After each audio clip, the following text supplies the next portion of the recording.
All right, in the last video, I briefly touched on the principle of the prime mover, but in this one, I kind of want to elaborate a little bit because it really should influence the way you do what you do, depending on what you want to accomplish in the first place. Now, the principle is very simple.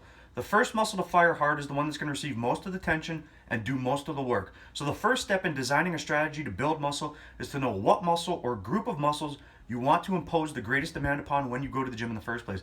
That will lead you in coming to a conclusion in terms of what exercises to include into your strategy. Remember, an exercise is nothing more than a tool used to load a specific muscle or specific group of muscles. But just because it's designed to do that doesn't mean that you will optimally. It comes down to how you do what you do.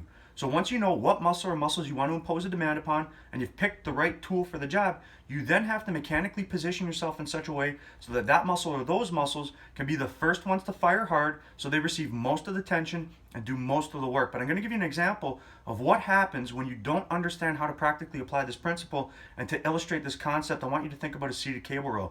Now, number one, the reason you would include that exercise into your strategy likely is to impose a demand on the lats, the traps, the rhomboids, or all of the above. Now, what's the most common cue given to someone doing a seated cable row?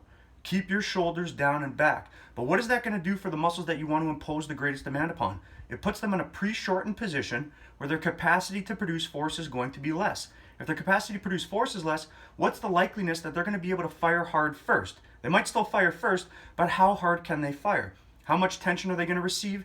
And how much work are they going to do? Less than they otherwise could because of how you mechanically positioned yourself. What's that going to do for your return on investment? It won't be maximal and it likely won't be optimal. So it's important to understand this principle and how to practically apply it because it really should influence the way you do what you do, and that will determine more than anything the return you get on your investment of time and effort.